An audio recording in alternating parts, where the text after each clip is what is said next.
Mira, el equipo terminamos la semana pasada de presentar la lista. Está María de los Ángeles Rosón en primer término, en segundo término va Nicolás Marín y tercero a Patricia Berardo.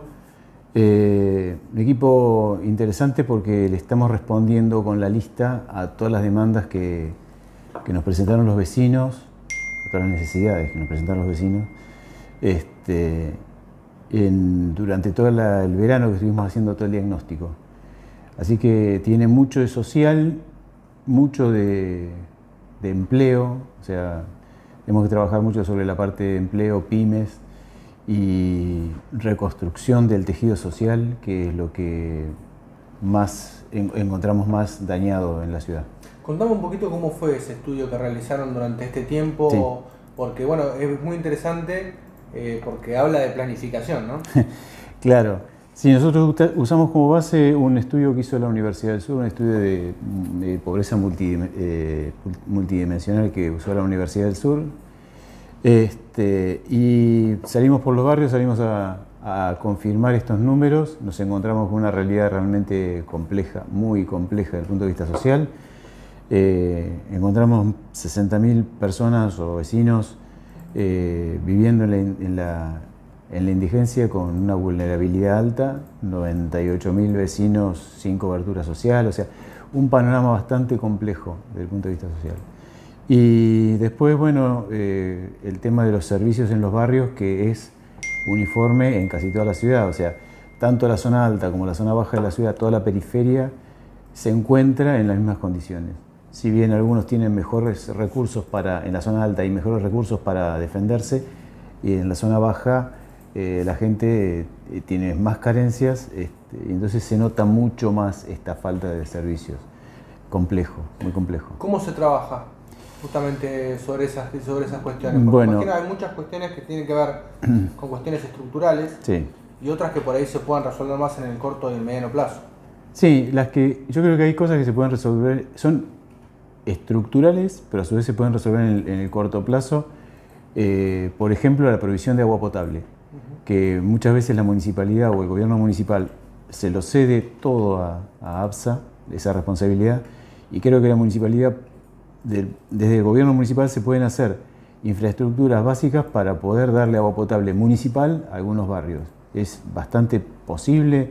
Es llegar a un pequeño acuerdo con ABSA para que provee el agua en todo caso, y si no, la ley nos permite utilizar los recursos de los urgentes que están en Bahía y no se usan para nada. Entonces, tenemos algunas posibilidades, hemos hecho algunos videos explicativos de cómo poder darle agua potable a la gente para poder tratar de mitigar esta cuestión de las enfermedades, sobre todo gastroenteritis, hepatitis y demás infantiles, que impactan fuertemente después en el hospital municipal.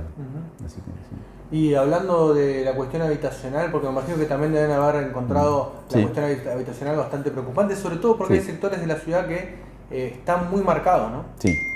El tema habitacional es un tema complejo porque en 20 años, los últimos 5 gobiernos, fue bastante constante el trabajo o las consecuencias de esos 5 gobiernos, porque multiplicaron por 20 la cantidad de familias que están en condición de mucha vulnerabilidad, y sobre todo en la cuestión habitacional.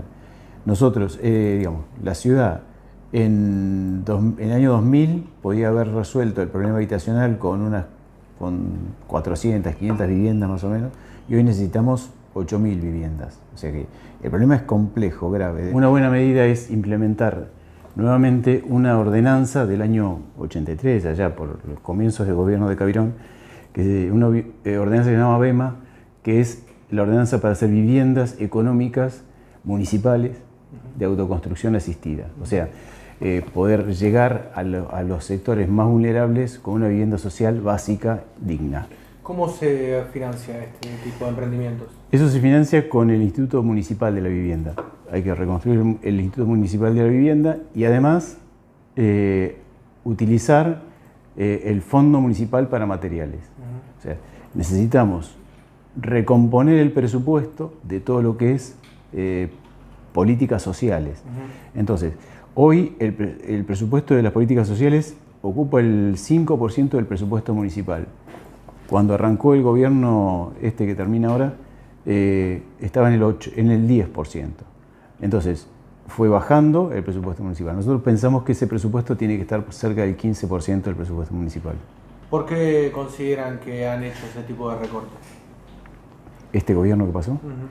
Entiendo que lo que está dirigiendo el gobierno su presupuesto lo está dirigiendo a los sectores que son los sectores que lo votan, básicamente. Entonces, el presupuesto municipal actual refleja mucho la intención de captación de voto que tiene el gobierno actual.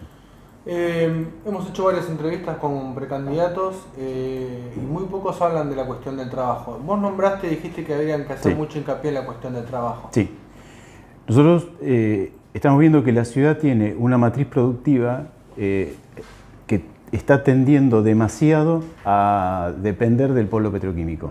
Eso hace que la ciudad, la producción en la ciudad, esté como muy sectorizada y además corre el riesgo de terminar o de depender demasiado de las fluctuaciones de ese mercado. Entonces, hay ejemplos de ciudades que se dedicaron mucho a una sola industria. Por ejemplo, te nombro un caso, uno clásico, que es Detroit. En los años 70 nadie pensaba que Detroit iba a colapsar. Sin embargo, a partir de la llegada de los chinos a la industria automotriz, colapsó. Bien. El tema es cómo poder hacer para, primero, evitar ese problema y después mejorar la capacidad de empleo. Hoy la empresa, toda la industria petroquímica demanda un empleo demasiado calificado. Y vos necesitas ampliar la base del empleo. Para eso necesitas una calificación menor. Necesitamos ampliar la matriz productiva, esto es, pymes que se dediquen a la agroalimentación, pymes que se dediquen a otro tipo de manufactura que nos permitan ocupar mano de obra menos calificada. ¿Sí? Estamos atravesando un momento bastante complicado en cuanto a, no iba a decir seguridad, pero sí en cuanto a cuestiones problemáticas de violencia. Sí. ¿Lo han evaluado esto? Sí. ¿Lo tienen justamente pensado? Sí, nosotros hicimos dentro del diagnóstico social que hicimos, detectamos que en el año 2021 Bahía Blanca había aumentado en su resolución violenta de los conflictos, así se denomina, casi habían aumentado un 85% el índice de violencia. Entonces, nos preocupa eso porque eso es una consecuencia de una política de abandono social.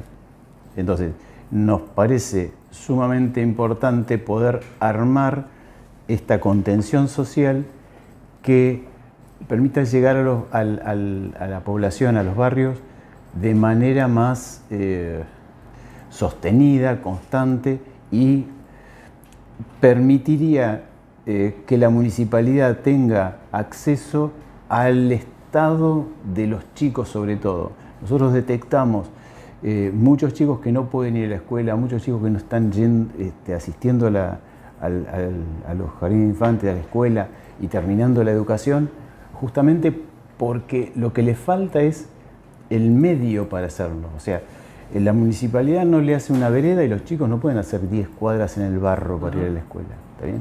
Y esa es la situación real, esa es la situación que pasa. La última, ¿qué le puede aportar Horacio Varela a la ciudad? Yo, racionalidad, planificación, realmente poder corregir cosas que hoy se podían haber hecho mucho mejor y lamentablemente los presupuestos se dilapidaron en otras cosas, en obras superfluas. Digamos, me parece fantástico que el parque esté bonito, pero si vos tenés 60.000 personas que no tienen servicio y no acceden al agua, hay prioridades que tenemos que tenerlas en cuenta. Entonces, tenemos que poder equilibrar un poco mejor. La ciudad es muy inequitativa, muy desequilibrada. Yo lo que les ofrecería o les propongo equilibrio en las obras. ¿Sí? Muchas gracias. No, por favor.